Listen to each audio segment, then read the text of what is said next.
Hello friends, victory zone शिक्षा मंत्र में आप सबका बहुत बहुत स्वागत है। आइए स्टार्ट करते हैं केमिस्ट्री के अपने अगले चैप्टर से, जिसका हमारा टाइटल है Le Chatelier's principal.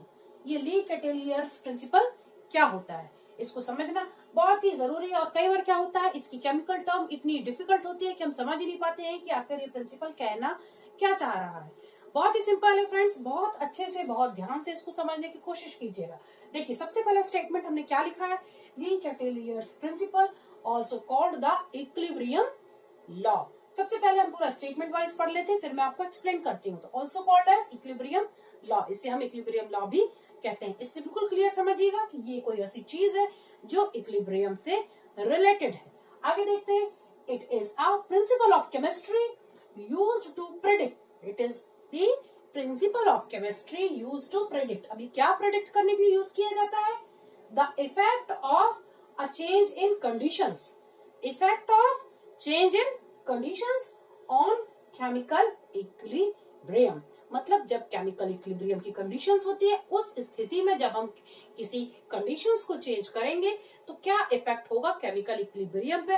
That principle is known as Le Chatelier's principle, which is also known as the equilibrium law. समझ में आ रही है? एक बार फिर से हम समझने की कोशिश करते हैं। क्या बात हो रही है कि it is the principle of chemistry used to predict the effect of change in conditions. हमने जो कंडीशंस हैं उस पे हमारा चेंज करने का क्या इफेक्ट हो रहा है ऑन किस चीज पे, केमिकल इक्विलिब्रियम पे। यहाँ पर एक आगे लिखा हुआ है, ये क्या बना है स्टेटमेंट, इसको समझने की कोशिश करते हैं। सॉल्यूट प्लस सॉल्वेंट, ये जो साइन है हमारा, ये साइन हमारा किस चीज का है? इक्विलिब्रियम का साइन है। नहीं तो जनरली हम क्या लिखते हैं कि जो हमारे पास, जब हम इस तरीके से लिखते हैं तो एक एरो बनाते हैं जब हम कोई फॉर्मूला लिखने की कोशिश करते हैं। यहाँ आप ध्यान से देखिएगा, एरो आपके दोनों साइड है और यहाँ पर हमने सॉल्यूशन लिखा है। तो ये जो हमारा एक स्टेटमेंट, एक जो फॉर्मूला लिखा हुआ है, ये इक्विलिब्रियम कंडीशन को शो करता है। ध्यान से इसे समझिएगा, जो सॉल्यूट प्लस सॉल्वेंट और ये दोनों साइड आपके एरो है और ये क्या है? सॉल्यूशन। इस स्थिति में क्या होता है, ये आपकी कंडीशन शो कर रहा है इक्विलिब्रियम की कंडीशन। इक्विलिब्रियम की कंडीशन क्या होती है? जब हम बात करते हैं कि कोई सॉल्यूट हमने लिया और सॉल्वेंट लिया, सॉल्वेंट में जब हम क्या डिसॉल्व करते हैं? सॉल्यूट डिसॉल्व करते हैं। उस स्थिति में हमारे पास कुछ केमिकल टर्मिनोलॉजी होती है जो हम बोल सकते हैं, जैसे कि जो सॉल्यूट है वो सॉल्वेंट पे डिसॉल्व हो रहा है, तो हमने क्या बोला कि वो डाइल्यूशन हो रहा है। क्या प्रोसेस हो रही है? डाइल्यूशन हो रही है। जहां पर हमारा जो है सॉल्यूट वो डिसॉल्व हो रहा है, या तो वो प्रोसेस होगी डाइल्यूशन। अगेन क्या होता है कि एक लिमिट तक वो डिसॉल्व होता चला जाता है। उसके बाद क्या होगा कि जो है, जो हमारा वापस रिवर्स बैक होने लगती हैं चीजें। जैसे मैंने आपको पहले भी बताया था कि अगर हम टेम्परेचर हाई कर देते हैं शुगर को डिसॉल्व करने के लिए, तब शुगर उसमें डिसॉल्व तो हो जाती है, पर जब हम कंडीशंस बंद कर देते हैं, कैसे टेम्परेचर को नॉर्मल छोड़ देते हैं और वो नॉर्मल स्थिति में आ जाता है, तो वापस उसके क्रिस्टल्स हमको दिखाई देने लगते हैं। मतलब वहां पर क्या हो गई हमारी रिएक्शन? रिवर्ट बैक हो गई। तो इस प्रोसेस को क्या बोलते हैं? क्रिस्टलाइजेशन। यहाँ मैंने दो टर्म पढ़े हैं। एक क्या पढ़ा है? जब हमारा सॉल्यूट सॉल्वेंट पे डिसॉल्व हो रहा है, हमने उस समय बोला डिसोल्यूशन हो रहा है और प्रोसेस हमारी इस डायरेक्शन में चल रही है, फॉरवर्ड डायरेक्शन में चल रही है। और जब हमने एक्स्ट्रा कुछ कंडीशंस दी और वो रिवर्स डायरेक्शन में होने लगे, या उसकी लिमिटेड अमाउंट से एक्स्ट्रा, जैसे हमने एक स्पेसिफिक अमाउंट होता है सोल्यूट को सॉल्वेंट में डिसॉल्व करने के लिए, वो पॉइंट क्या कहलाता है? Saturation point. और वो सोल्यूशन क्या कहलाता है? Saturated solution. और जब हम सैचुरेटेड सोल्यूशन के भी ऊपर सॉल्यूट को डिसॉल्व करने की कोशिश करेंगे तो वो वापस अगर बैक होता जाता है तो वो होती है हमारी क्रिस्टलाइजेशन की प्रोसेस, जहां पर हमारा सॉल्यूट वापस बैक आ जाता है। तो इस तरीके की कंडीशंस पे हमारे क्या होता है कि फॉरवर्ड और बैकवर्ड दोनों जो रिएक्शंस हैं वो एक साथ चलती रहती है। तो वो हमारा किस तरीके का सॉल्यूशन कहलाता है? इक्विलिब्रियम।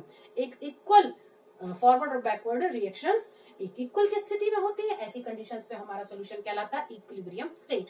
तो यही पर मैंने इक्विलिब्रियम के लिए ये लिखा हुआ है। और इसी जब हम कंडीशंस को स्टडी करते हैं तो हमको एक लॉ पढ़ना पड़ता है, that is called Le Chatelier's principle. तो ये ली चटेरियल प्रिंसिपल्स क्या है कि जब हम effect of change of conditions पढ़ते हैं एक सॉल्यूशन में, तो वो हमारा ली चटेलियर्स प्रिंसिपल है। तो बिल्कुल आप यहीं से याद रखिएगा, the effect of a change in conditions on chemical equilibrium, की केमिकल इक्विलिब्रियम पे क्या चेंज होता है। सब आगे में देखिएगा, if a chemical reaction is at equilibrium, यदि कोई केमिकल रिएक्शन है और वो कहाँ पर है, इक्विलिब्रियम पे, and experience a change in, तो वो क्या एक्सपीरियंस कर रही है, सपोज वो इक्विलिब्रियम पे है और उस समय उसमें क्या हम चेंज करने की कोशिश करते हैं, किस experience a change in pressure, temperature, pressure पे या टेम्परेचर पे, किसी भी चीज पे हमने एक तरीके से लिखा हुआ है कि किस टेम्परेचर, तो इक्विलिब्रियम शिफ्ट्स, तो इक्विलिब्रियम हमारा शिफ्ट हो जाएगा, मतलब परिवर्तित हो जाएगा इन अपोजिट डायरेक्शन,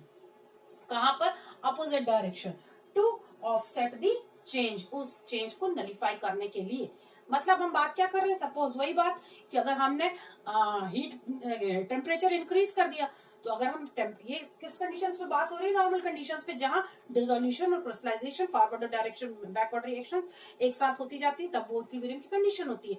पर अगर हमने प्रेशर और टेम्परेचर और जो भी कंडीशंस होती है उसमें कोई चेंज किया, तो उस चेंज को नैलिफाई करने के लिए रिएक्शंस फिर अपोजिट डायरेक्शन में होने लगेंगी, कहाँ, किस चीज को रीच करने के लिए, इक्विलिब्रियम को रीच करने के लिए।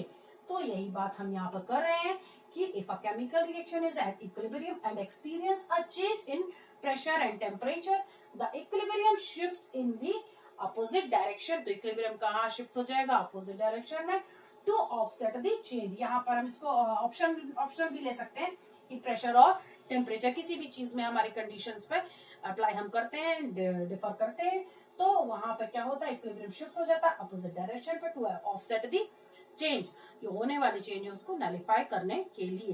That is the Le Chatelier's principle. तो प्लीज इसे बहुत ध्यान से समझने की कोशिश करें और इसको अपने कॉपी में आप नोट करके अच्छे से अपने नोट्स बना लें। और यदि आपको वीडियो पसंद आता है तो जरूर इसे लाइक करें और शेयर और सब्सक्राइब करना बिल्कुल भी ना भूलें। Thank you.